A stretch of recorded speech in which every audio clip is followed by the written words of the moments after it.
Examples are always my Achilles heel. So in this particular podcast series, I've come prepared. Oh, good. I came with examples, which if you've ever been in any of our courses in profile training, people are always like, can you give me an example? And I was like, I can't think of one off the top of my head. But in this one, I came prepared.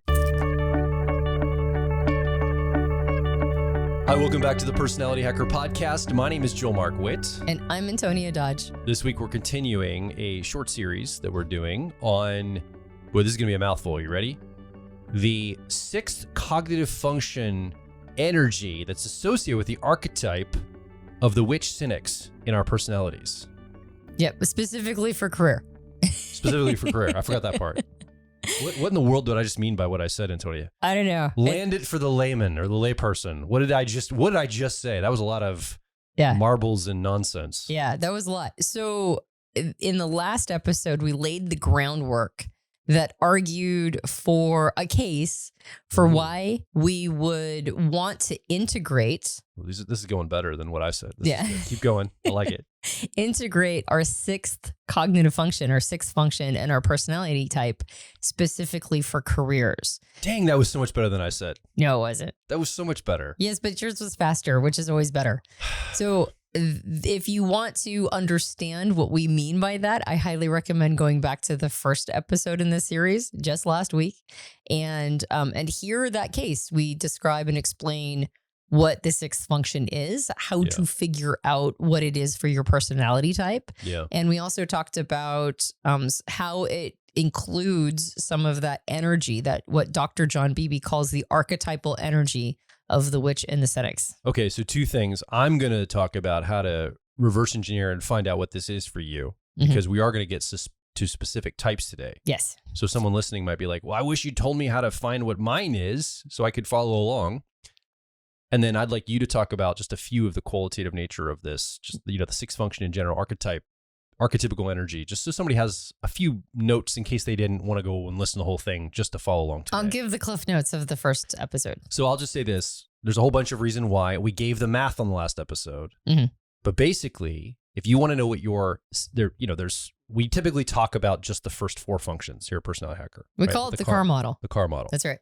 But today we're going to dip into the back functions, the shadow functions, deeper down in. And we're going to talk about the sixth cognitive function. We usually just stick with 1 through 4. We're going to talk about number 6 today. And how you can figure out what your cognitive function is at the sixth position is look at your second position. So the auxiliary or co-pilot function, whatever that is for you, all you have to do is reverse its attitude and you can immediately know what your sixth function is. So for me, as an example, I used this last week as well, ENFP preferences. My co-pilot or auxiliary cognitive function as an ENFP is technically called introverted feeling. We call it authenticity here at Personality Hacker. So introverted feeling. To know what my sixth function is, I just have to take the introverted part and make that extroverted. So my sixth function is extroverted feeling, or what we call harmony here at Personality Hacker. You, Antonia, have ENTP preferences. ENTP preferences. I don't know why I'm slurring my words. I think I'm tired. Accuracy is your co-pilot or auxiliary energy. Introverted thinking is the technical name. So we take the introverted and we flip it to extroverted. So your sixth function would be extroverted thinking or effectiveness. That's right. So attitude is basically just the direction the function is facing or going. And as you just mentioned, we both have introverted. Our second function or auxiliary functions are both introverted. So all we do is we point it the other direction, and now we've got our sixth function. Yeah. So thank you for laying that. And we also talked about in that first episode that we are actually always using our sixth function. We are probably already using it in career, like just without realizing it. What we're advocating for is to not start using it in career, but to integrate it and to use career as an opportunity to do that. It's very powerful. So what is integrating? Integrating is recognizing that this is a part of you. It's seeing and acknowledging how you're already using it and how it's already showing up for you. It's influencing how it shows up as opposed to just simply being influenced. And it's listening instead of being dominated by it. So the witch or cynic's energy is kind of a domineering energy just to begin with. It is associated with authority. It's associated with sort of Dr. John Beebe calls it a withering authority. And there are certain aspects that it brings that, it's already quite assertive. Hmm. If we don't recognize how it's showing up in us, sometimes we can turn that on ourselves or others, and it can get pretty critical. So some of the characteristics that we benefit when we don't integrate it, it usually is undermining us. When we do integrate it, it supports us. And so some of the characteristics or qualities that we talked about in the last episode is that it helps with boundary setting and limitations or limits. When we use this function to help us set good boundaries in career, it means that we don't get exploited and we don't exploit others, which is good. It helps us find that Goldilocks of like, how much do we give? How much do we receive? And this is actually pretty good, not just in whether or not we're working a ton of overtime and we shouldn't, or whether or not we're asking, our boss for the raise, but it's also good in situations where maybe we're trying to make a deal with someone and we need to have that discretion in boundaries to be able to set a good deal that's a win-win. It also shows up as a critical eye, which exposes weakness. It exposes inconsistencies and falsehoods, which again is really good in a business context. A lot of people end up playing zero-sum games in business, and this is the part that helps us assess what we're getting into, and whether or not we're doing good work. It also taps into having high standards and a sense of excellence and integrity. So this is important for us to want to be excellent, but if we don't integrate it, then it can turn into perfectionism. So we want to make sure that we're not being dominated by the energy and beating ourselves up for being perfectionist. And as we mentioned in the last episode, there are a lot of things that can turn us into perfectionists, not just our sixth function. But if you tried everything else and you still seem to have it, then it might be this energy that needs a little bit more integration. Yeah. And then finally, accountability. And that's also related to integrity. This is the part of us that can help us have a better experience by understanding how we're accountable, not just to the tasks of our job, but also to the output of our job. And when we really integrate this part of who we are, we find ourselves more spiritually and psychologically rewarded by our work. But if we're dominated by it, we're going to feel the exact opposite. We're going to feel like we're never good enough. We're going to feel beaten down. We're going to kind of hate ourselves and everybody else around us. We might hate our job, and we can actually become exploitative of others as well. Yeah. So that's sort of the premise of the ground that we laid in the first episode. Today we're going to go through the 4 perceiving functions in the Myers-Briggs system that are associated with this energy. And before we get into this specifically, we're going to go through all the types that embody these functions. Remember, and we talked about this in the last episode, we don't want to spend too much time on it, but the archetypical energy of the witch cynics is not the same thing as the cognitive function that you have in your personality associated with that energy. Right. Those are 2 separate things. We do a lot of work around this in our personality life path mentorship. Yeah, don't conflate them and say they're the same. They're not the same thing. So as we start to talk about, we're going to talk about the ISPs next. When you start to hear this, don't think that your function of introverted sensing or memory is archetypically witch cynics energy. It's that when you go to witch cynics energy, you typically flavor it with the function of introverted sensing or memory. Right. If you're at ISP, as an example. Yep. So with that said, let's jump into the first set of personality types, the ISPs, the ISTP personality type and the ISFP personality type.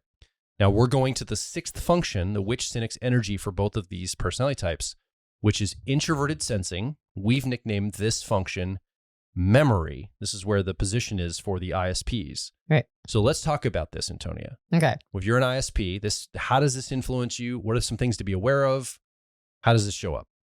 So it's introverted sensing because the second function or the auxiliary function is extroverted sensing or sensation. And one of the reasons why we have a tendency to resist going to our sixth function is because it requires us to use a function that is a preferred function for us, in this case for ISP types, sensing. It requires them to use sensing, but in a different way than they usually do, in a way that's not as fun or interesting. Extroverted sensing or sensation is a more present function. It's a more responsive to the moment and what's going on around you.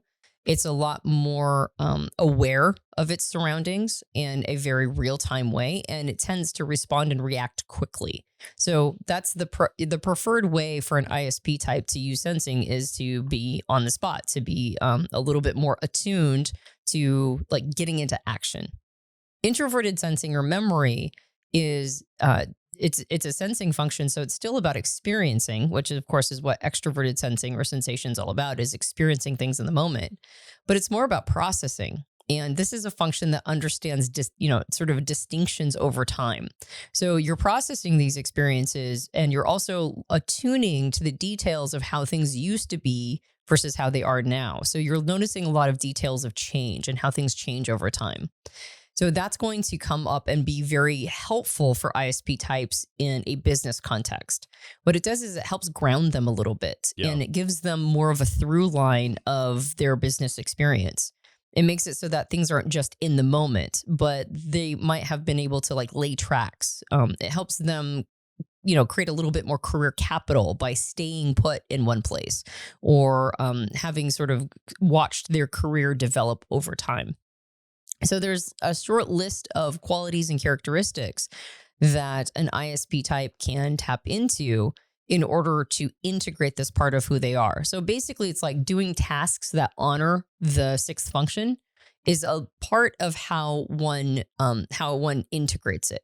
Because as you're doing these things, you're going to watch different parts of yourself show up. You're going to watch whether or not you don't like that or find it distasteful or don't want to do that. Or when you do, when you do some of these characteristics or traits, or focus on these kinds of tasks, you're going to watch yourself kind of be like, well, that's no fun, or that's not how I want to do it.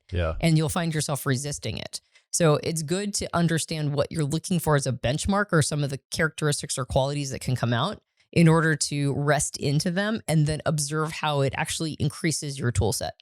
That co-pilot for ISPs, extroverted sensing or sensation, is such a fast action taker. It can be such a direct path to action.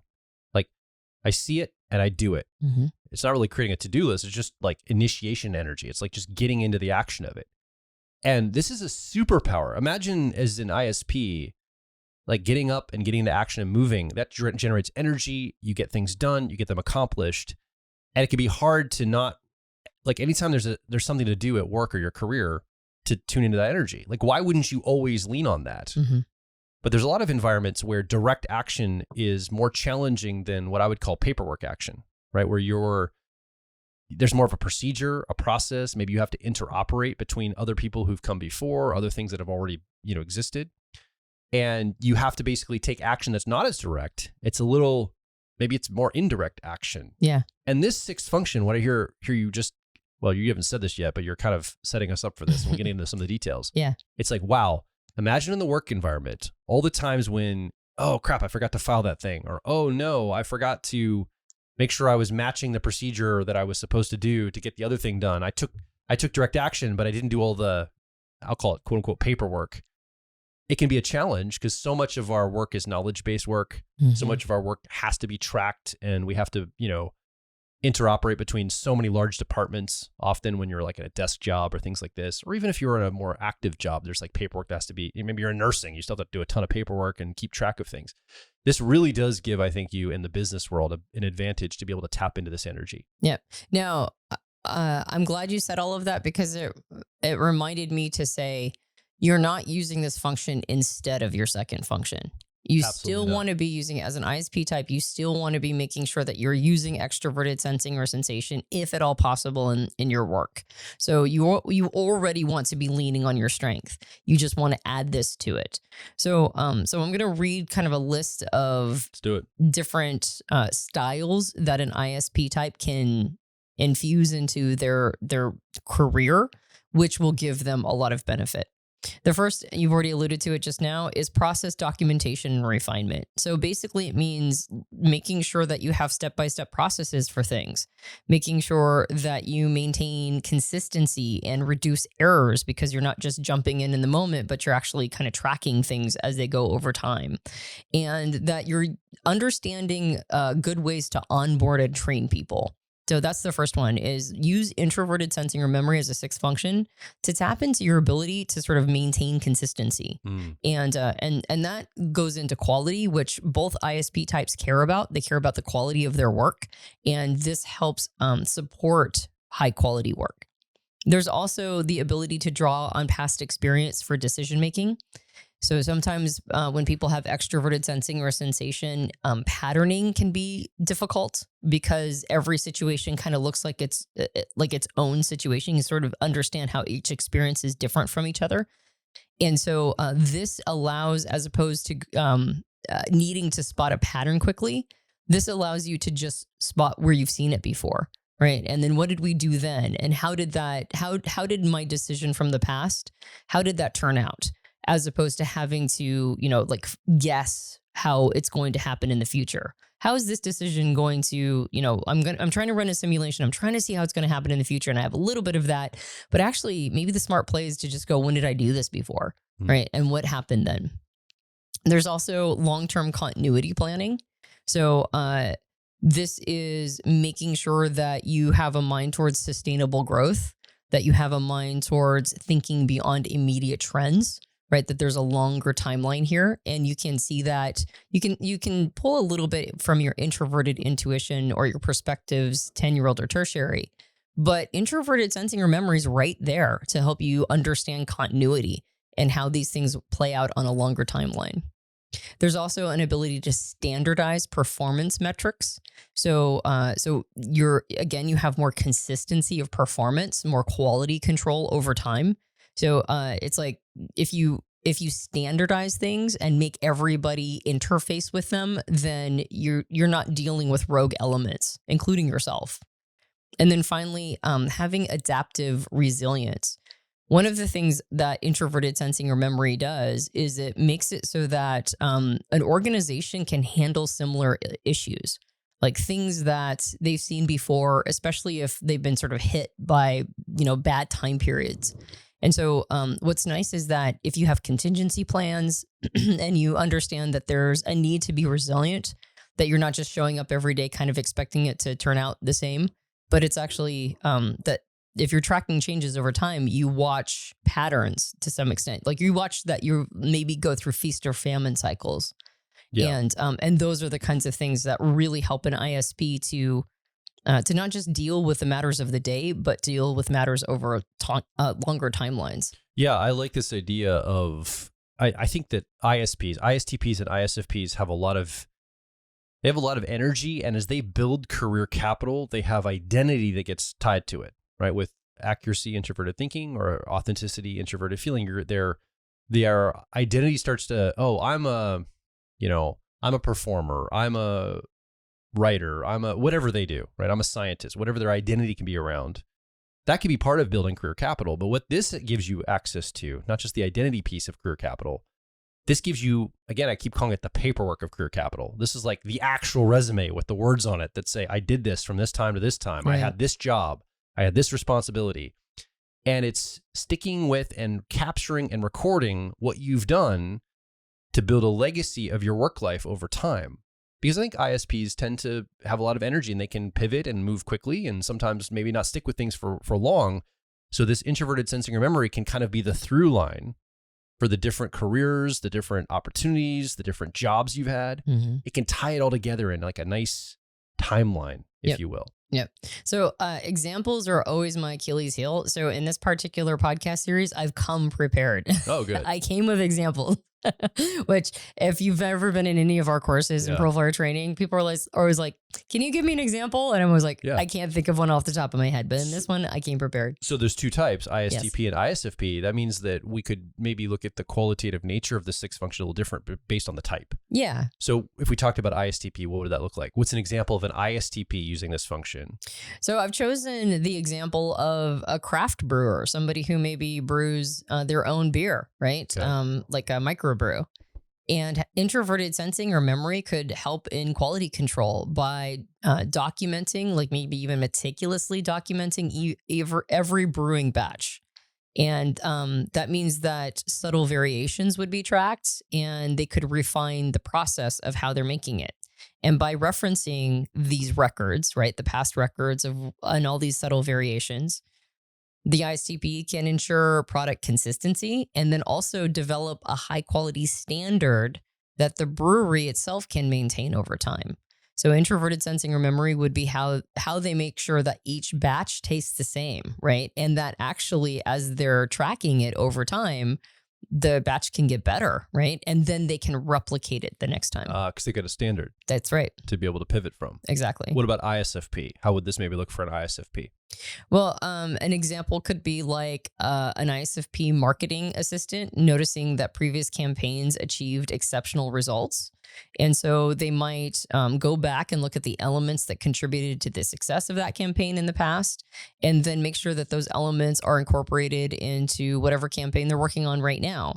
And then that means that that again, you're taking a thing that worked and then ensuring that you are creating a consistency of those elements that ensures a better result. So it's like past referencing, grabbing the stuff that works, and then making sure that that standard or that consistency is imbued into every campaign going forth. I could imagine ISFP or ISTP right now saying, I hear what you're saying, Antonia, but that sounds awful to have to keep track like that. I'm more the active person. That's for the record keeping department at my work, or my partner or spouse does that for me. I don't do that. I just get into action. I keep things moving. Right.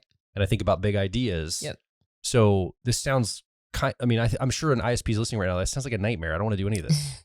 Well, and that's the reluctance, right? The reluctance is that it can feel stifling, or it can feel like it's keeping you from taking action.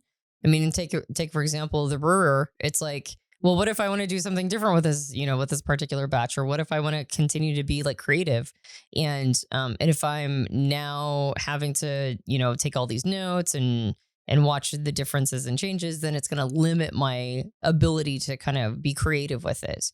And so that's the reluctance. The reluctance is that there is a limitation that's put on it. But remember, that's one of the things that the sixth function does, is it taps into setting limits, right? And good boundaries, understanding where those limits should be set. And when you're trying to have quality control and consistency over time, you're going to have to limit your creativity a little bit, right? You're going to have to do that. So what happens if an ISP doesn't do this? Meaning that what if they are being influenced by this function without their recognition sort of in the back, and they've still made it, keep it disowned. They keep distancing themselves from it for the reason we just mentioned. Basically not seeing the shadow. Yeah. Pushing it away, not integrating the shadow part of themselves. Yep. Well, what it means is a lot of repeated mistakes.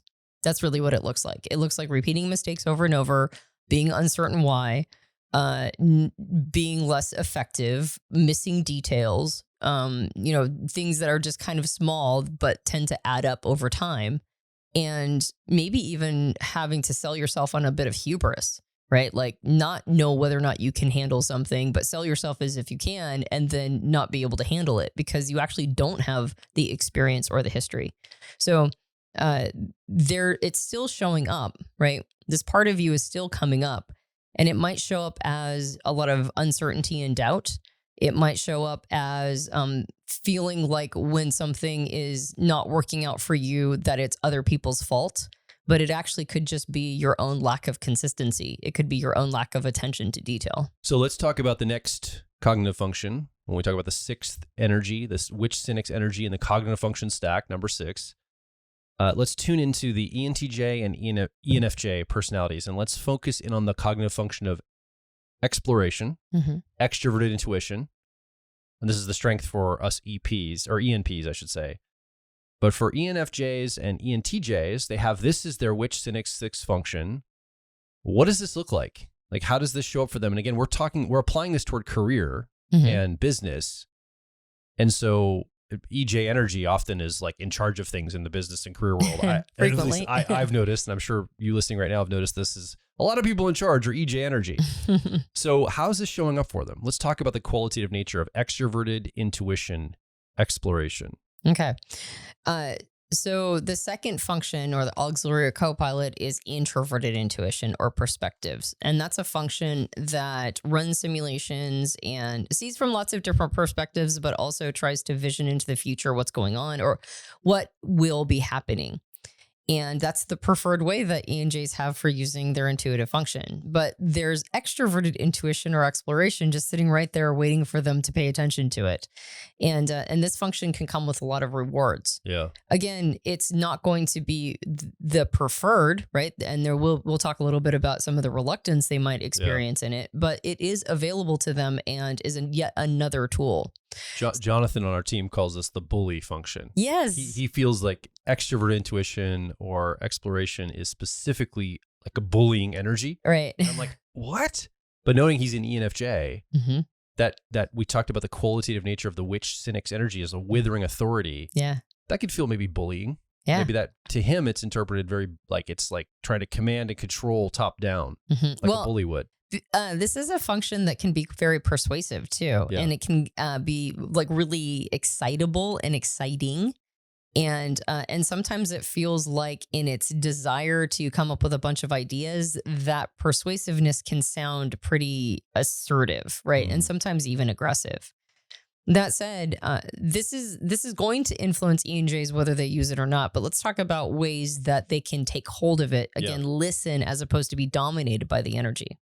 The first one is to encourage experimentation. And that means creating a context where they call them safe to fail environments, meaning that there's an ability where you can test new ideas, you can encourage innovation, that you can feel comfortable exploring novel approaches. So that might not feel very good for somebody with ENJ preferences because it might feel like a waste of time or it might feel like a waste in general. And yet that's where the innovation comes from and new trends. So the first one is to encourage innovation and experimentation, encourage throwing spaghetti against a wall as opposed to feeling like it's just going to take. Another one is to see all the different directions you can go as opposed to just one direction you can go. Introverted intuition or perspectives runs a simulation of the most likely sort of outcome. But extroverted intuition or exploration sees all the possible outcomes and all the possible disruptions. And so as opposed to just having a single vision, which is good, it's good to have a single vision and move towards it. It's also good to expand your range a little bit and to also see, well, maybe it won't play out exactly the way that I'm expecting. And if it doesn't play out the way that you're expecting, as opposed to falling apart and being unsure what to do, you already had some contingency plans. You already had some other possible ways that things could have gone down. And so you've already accounted for them. And there's also cross-industry trend spotting. So cross-pollinating with other, sort of business ideas and contexts. There's a tendency for introverted intuition or perspectives to kind of stay in a lane, whereas the exploration function spreads out and then cross-pollinates. And so having an openness to cross-pollinating and bringing in ideas that might be, sort of way outside the box. There's a phrase that we use that extroverted intuition thinks outside the box and introverted intuition thinks about the box. But sometimes you need to think outside the box, right? For problem solving and for innovation. There's also a lot of value in brainstorming. And not just brainstorming to get to the first viable idea and then moving, but the energy that gets created in a brainstorming session can usually create unexpected opportunities and unexpected directions, and to be open to that. And then finally, connecting disparate ideas for synergy. Like there might be a lot of synergistic outcomes that end up, as opposed to taking maximizing resources or observing team potential. The exploration function sees things as they could be. It's kind of it's a very optimistic function, and it tends to see things, sort of see the best. And so there's a lot of value in bringing that energy to a team and bringing that energy to other people that you're working with. I think with so much disruption and so much change right now, for an ENJ, ENFJ, or ENTJ to have access to this and be able to not suppress it in the shadow, but bring it up, I can see this being very valuable in a career. And it, there's so much change you have to attune to. So let's apply this now. The two examples I'm sure you brought prepared. Let's talk about ENFJs and ENTJs. Let's start with ENFJs. Okay. What's an example of this energy showing up in an ENFJ's life? So what if you've got an ENFJ that's a team leader and working on a project that's starting to stagnate a little bit, maybe even kind of bring the team down, and the extroverted feeling of harmony recognizes the team is being brought down, but doesn't necessarily know what to do about it. Needs some new ideas. Needs new ideas. By empowering a team to brainstorm and actually listening to those ideas and feeling heard, as opposed to just, like it being a show of it, but actually having people come up with good ideas and then honoring them for it and listening and possibly, entertaining some of them. It reinvigorates momentum. It might reinvigorate sort of the team feeling like a togetherness, where the lead can then take them to like the next place because they feel that sense of effervescence. Yeah. What about ENTJs? So an ENTJ, I've chosen an educational program designer for ENTJ that could use this function to imagine interactive, engaging exhibits that appeal to both children and adults. So something that actually cross-pollinates all sorts of age groups. And then using that to creatively combine technology, storytelling, maybe making sort of this educational program a lot more interactive and engaging and something that's outside the box in order to bring in a more diverse audience. I can imagine an ENFJ or ENTJ listening right now going, this sounds like a nightmare. Like, I have my plans. Yeah. I know what the group needs, and I know what the business or my career needs, or I know what fill in the blank. And I've got the vision. I've done a lot of research and thinking, and I've got the vision in front of me. And now it's about executing on that vision. And you want me to disrupt and hijack my own career plans, job, leadership, or whatever's happening. Yeah. To go wide on random throwing spaghetti at the wall ideas. Like, that sounds disruptive, chaotic. I will lose control. I could just hear the ENJ telling themselves this right now. Like, I'm not going to listen to what you talk about, Antonia.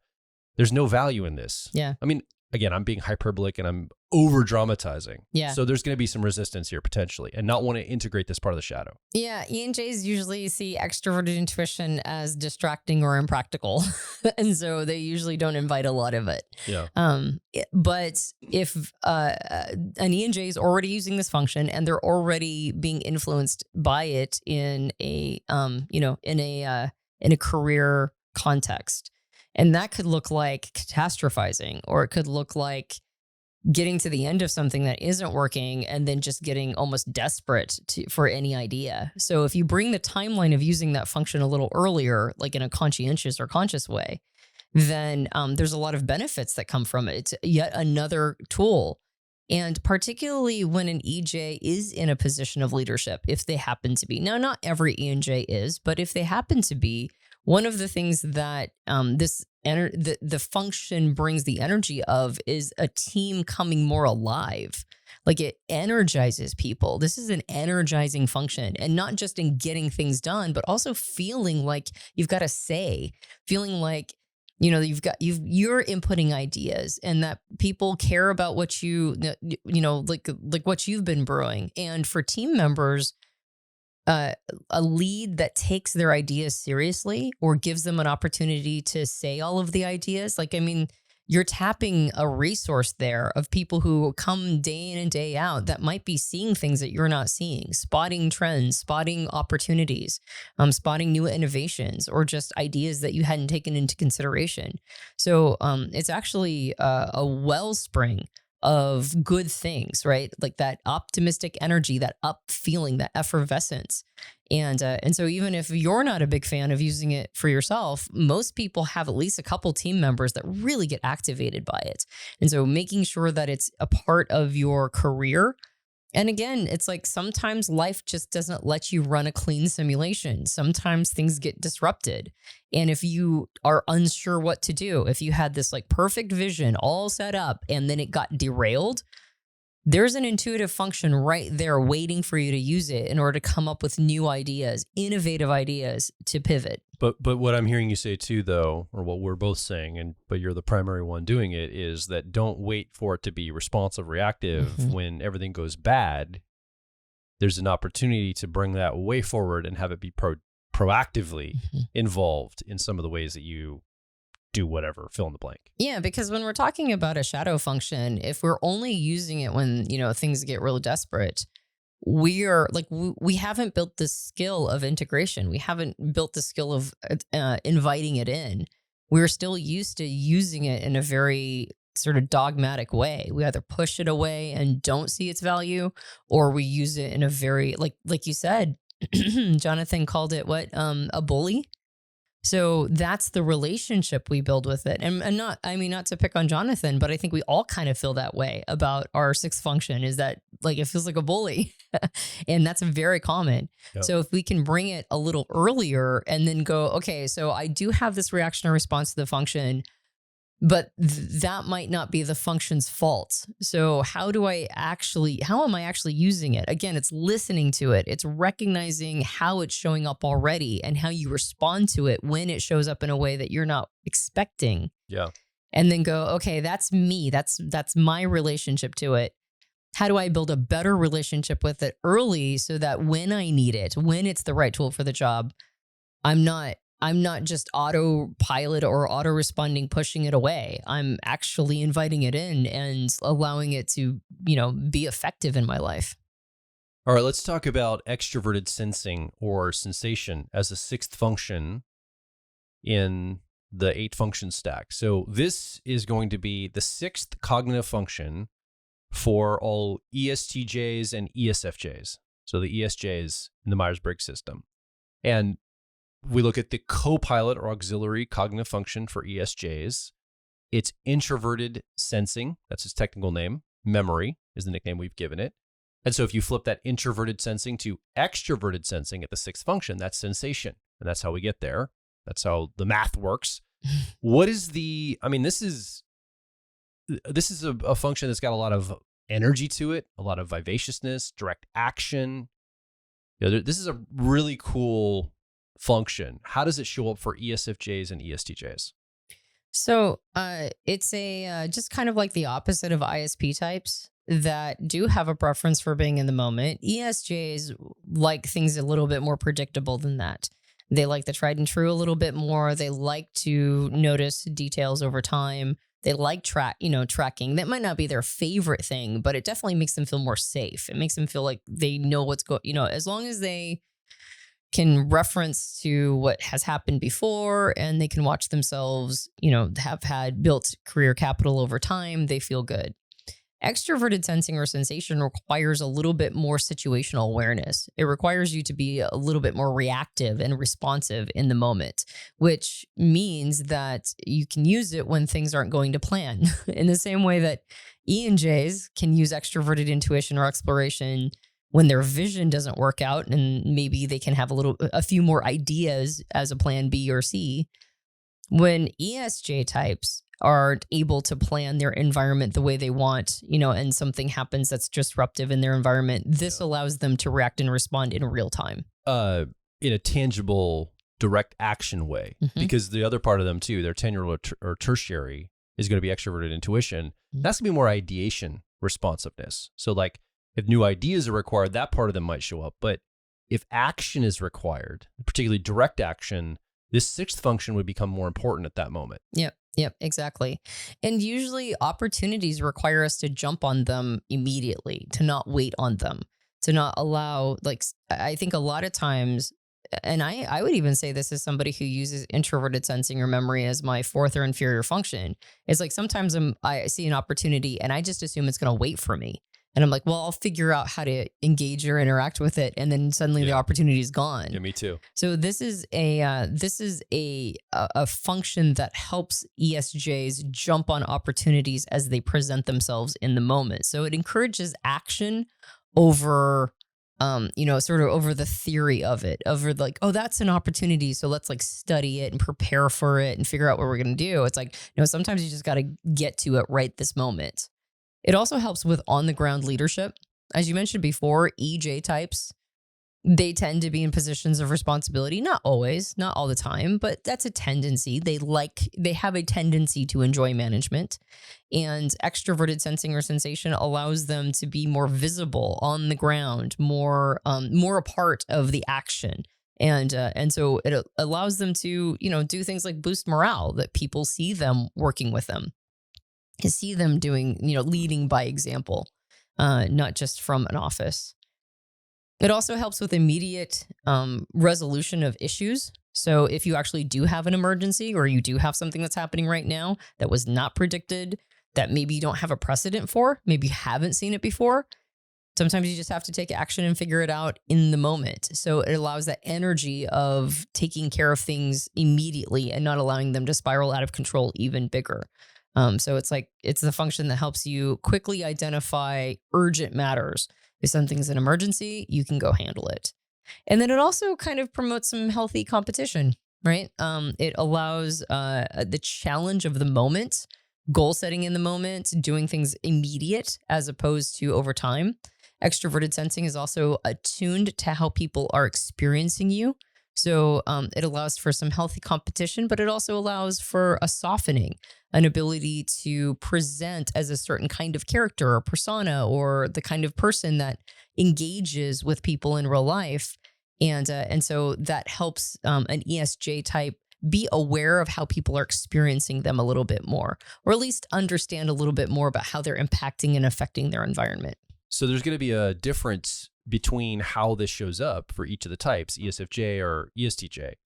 And we can talk about that. You have some examples you could share, or hypotheticals. Yeah. These aren't real world examples. Yeah. They're hypothetical examples Right. of how it might look. So let's talk about ESTJ first. How will this look? Well, it's not going to look all that different, but I do have an example for each, just to be a little bit more like, because again, people are almost like, can you give me an example? And I figured, especially with 6 function, shadow work, all of this stuff, people are like, what are you even talking about? Oh, yeah. So I thought examples would be good. So for an ESTJ, I chose a real estate agent. So how would extroverted sensing or sensation help an ESTJ in a real estate agency? Well, it would help them quickly read clients' reactions to homes that they're viewing, right? So how are they reacting and responding to this home? Should I waste time having them walk through all of it?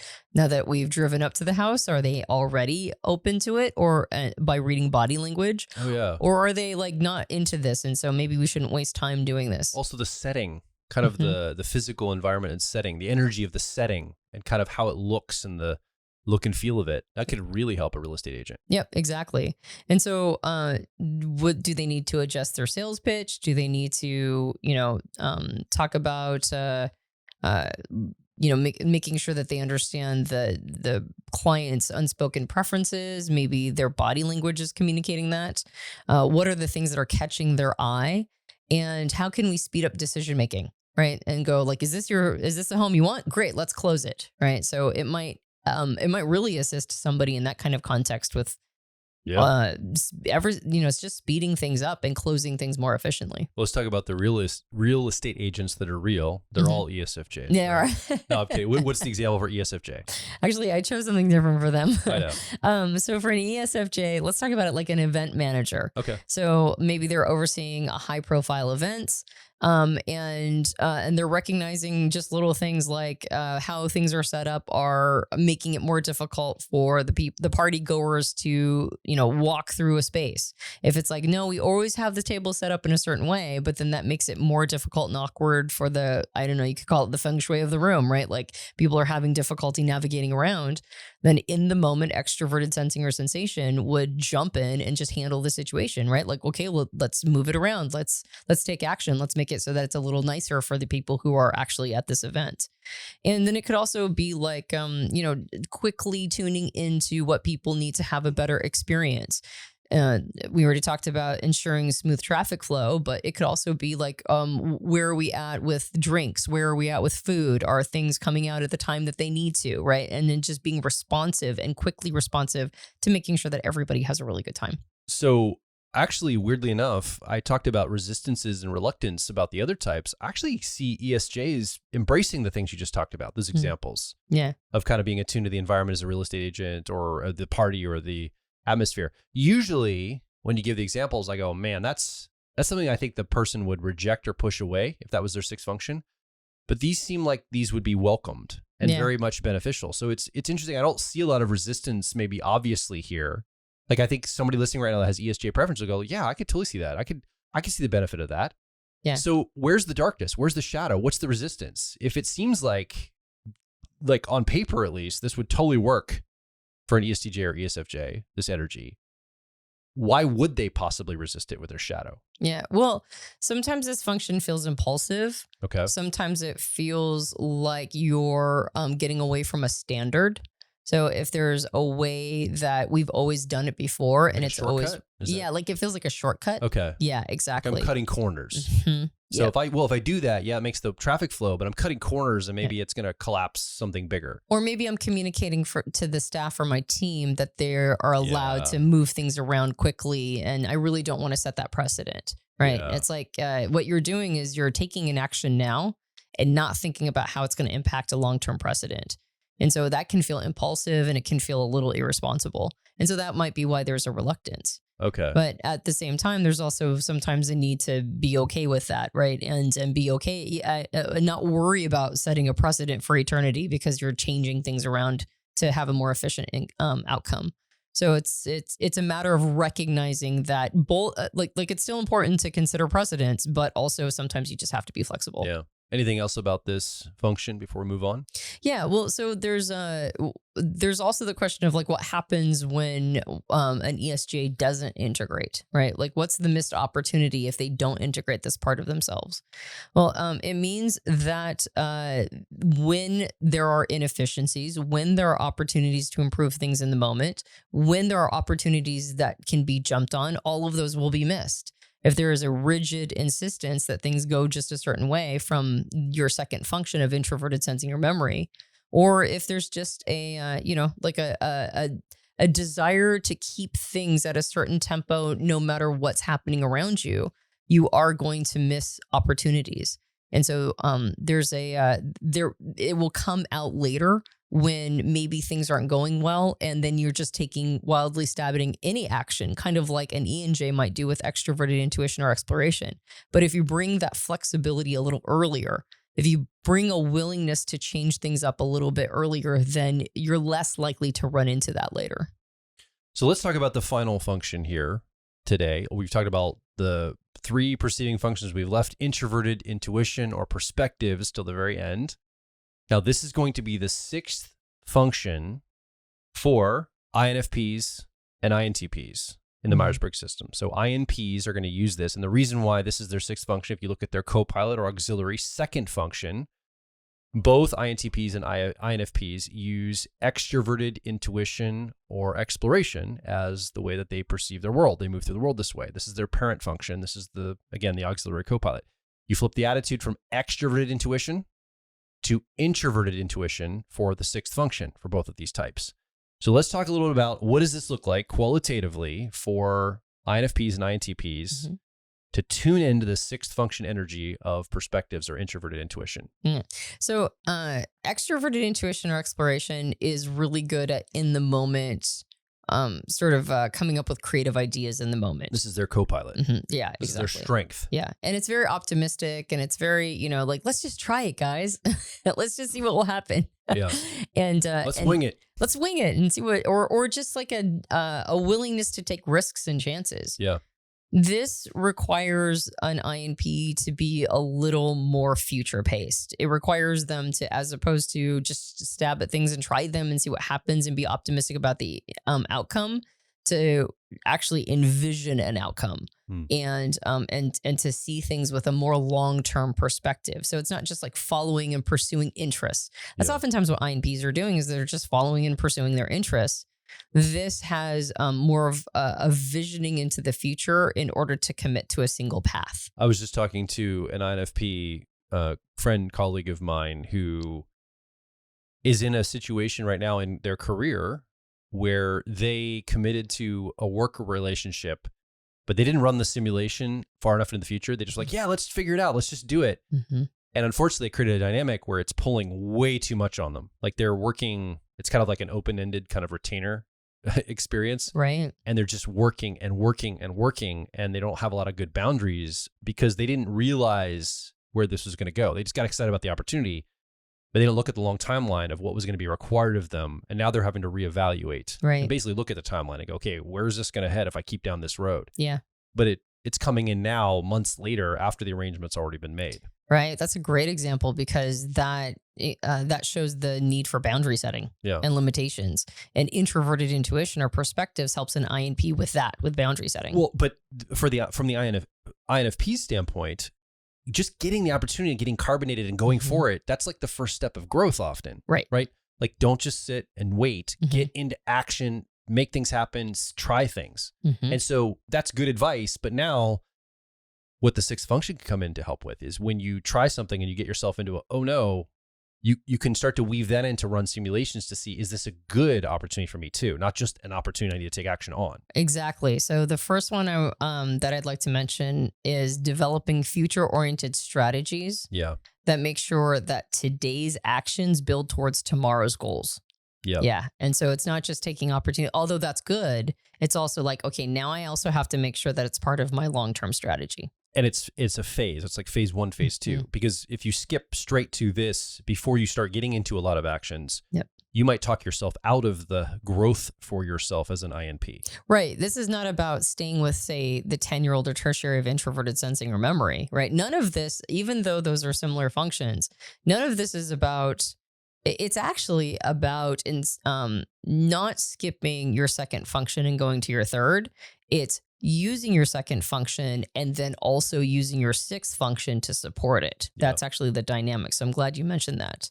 Another way an INP can do what you're talking about is also like identifying underlying trends.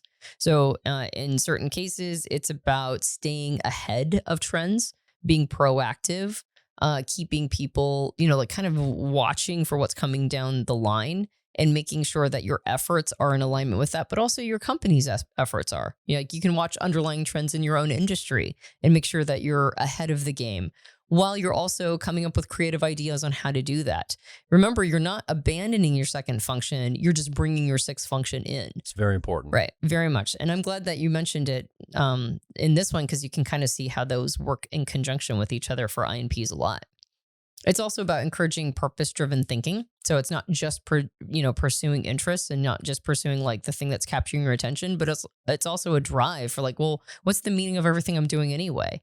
And having an overarching meaning, even if this job that you have right now is not necessarily the thing you want to be doing, if it is a step along the road of your overarching plan, if it's part of your purpose and why you're doing things, it's a little easier to deal with a job that is not as fascinating if you know that it's one of the steps. It's like one stop. It's the next lily pad and it's not the end. And so then you don't feel stuck.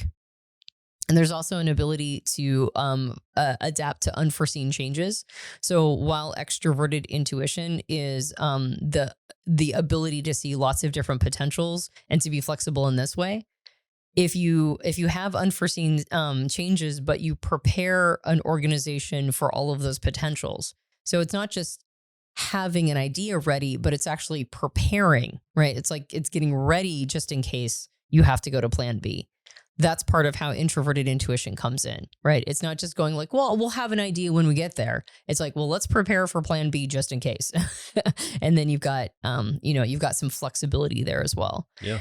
And then it's also like sort of synthesizing insights into plans. So it's not just your extroverted intuition, like having an inspiration and going with it, but it's also having a single vision that you're infusing into everything else that you're doing. Yeah. I gave an example for INFPs, but I'd love to hear what yours was. Let's do two examples, one for INFP, and these are hypotheticals, and one for INTP. What would this maybe look like for each of the two types?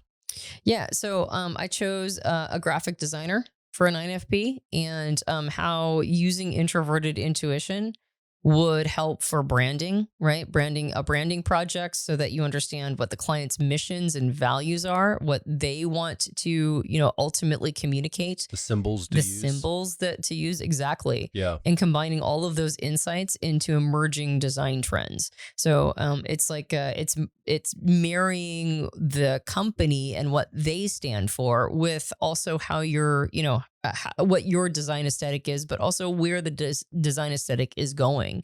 So like you mentioned, symbols, logos, it gives it a distinctive feel, but also a forward-looking feel. I think it can help with framing too, how Mhm. you frame a concept or an idea and you package it. So Yep. packaging and framing, this could come in to help with that in a career or a job. Yep. Yeah. Yep, exactly. What about INTPs? So for INTPs, I chose a high school coach, right? Because I've actually had a lot of INTPs that I know that work in high schools. So a high school coach that analyzes patterns in the team's past performances, but applies introverted intuition to predict potential weaknesses. So like adjusting training techniques based on those insights, enhancing the team's strategy, positioning players in ways that best leverage their strengths for future games, teaching people things like the concept of going towards what did Wayne Gretzky call it? Skate to where the puck is going, and to be able to use introverted intuition as a way to not just try a bunch of stuff, but also set an insight, like make sure that those insights are being played out in how the team is practicing. I can see a little bit of resistance here from INFPs or INTPs with this perspective, the sixth function, because identity is strong for INPs. Like whether it's that introverted feeling identity or even an introverted thinking, there's a strong sense of like, I have the right way to see this. And my subjective reality is very strong. And for INPs, I think it's extremely self-evident to them, like their perspective and what they value and hold. So I can imagine that personal part of it, having to get out of yourself and shift into somebody else's perspective or framing, it's not like you can't do it, but it doesn't feel natural. It's not as fun than to stay with what your own subjective judging criteria is in a situation. And also it feels slow and sluggish, and it's going to shut off the fast ideation. Yeah.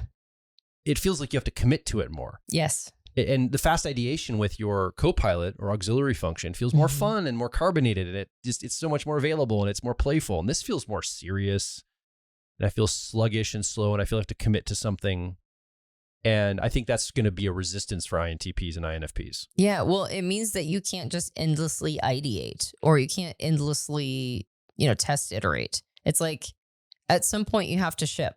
At some point you have to stop just working on the thing, and it has to be like a set thing, and it has to go, right? And not that introverted intuition is the only function that can communicate that, but I think if you're just kind of in the energy of the moment, and especially if you're focusing on something that you're personally interested in or something that's kind of fascinating to you, it's hard to get yourself to go, okay, but I'm not playing here. This is like a career, right? I need to like take an action. Yeah. And if I'm going to take an action, what's the best action I can take into the future?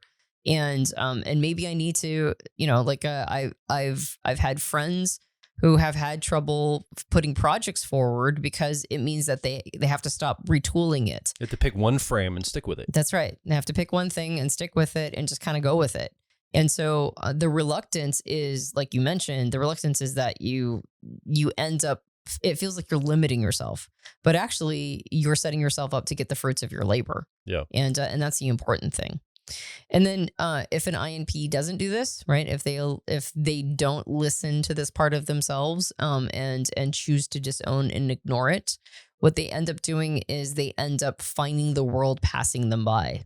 And that includes like if they work for a company that needs them to have their finger on the pulse of emerging trends and where things are going.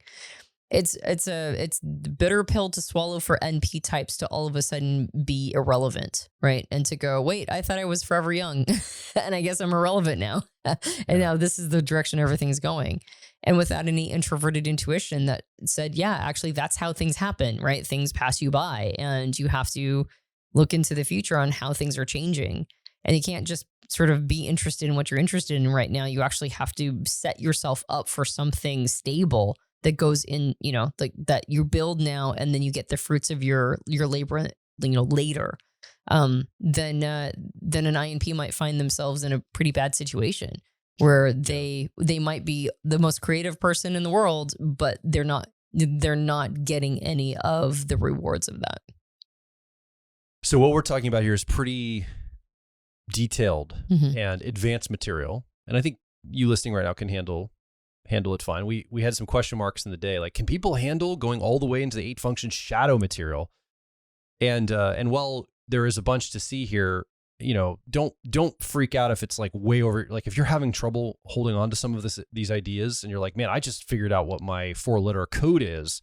Now you're talking about 6 functions and archetypal energies and which cynic stuff. It's like, it can be a lot. Yeah. I mean, so much so that we developed an entire shadow work program, our Personality Life Path Mentorship, which goes through all of the 8 functions, and it ties it to your specific life. So we do it live over 8 weeks. We look at each function and your relationship to it. We give you exercises to go test that in your real life. And then we do a 3 or 4 day event where we connect it to a systems map of your life so you know what to do about it all, right? But it's like a whole thing, and people have had transformations with this by seeing how their shadow material is showing up for them. And it's interesting to see there's some patterns, but also there's a lot of uniqueness in how this shows up for people. But I recommend, if you really want to go down the road of shadow work, that's the program to tune into. So wherever we're offering it, if you're listening to this and we're offering at the time you're listening to this, take advantage of that. It could change your life. It's fairly involved though. It's like a big program. It takes a lot to invest in and be involved in. So you may just want to start with an owner's manual for your personality type. Just talking about the first things you have to do, even before you get to the 6th function. We talked a lot about the co-pilot.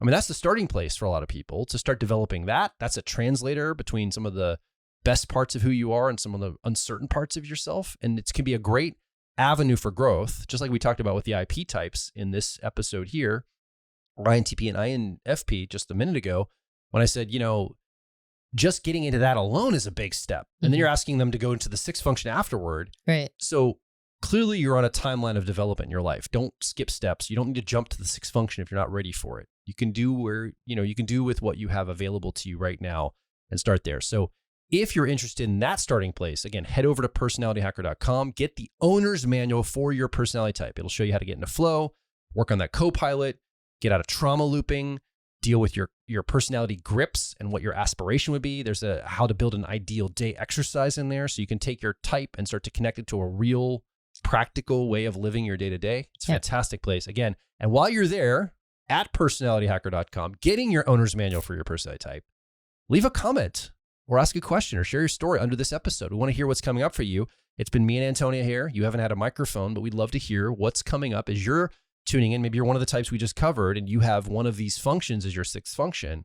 Are you resonating with this? Is this something that feels like you have availability for it? Is this something that's going to be down the road for you because you're doing other work? Come over and make your voice heard. Yeah. So this is the second of the 3-part series. We just went through the perceiving functions as a 6th function. And then the next episode, we'll talk about the judging functions as a 6th function. Yeah. So that's us. It's going to get real next.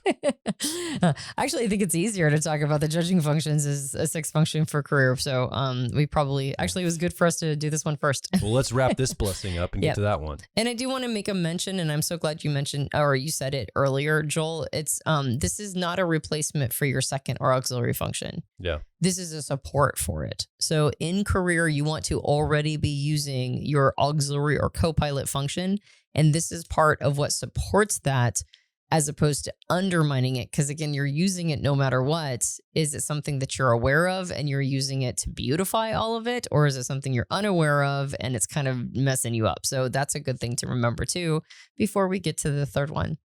And if you enjoyed this podcast, you can subscribe to us on Apple Podcasts or on Spotify or a variety of different platforms.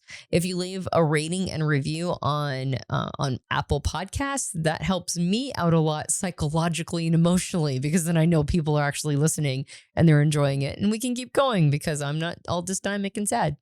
And you might be watching us on YouTube because we also have a video podcast. If you haven't checked it out yet, you should come over to YouTube and see if we've got, I don't know, maybe we have faces made for radio. I don't know.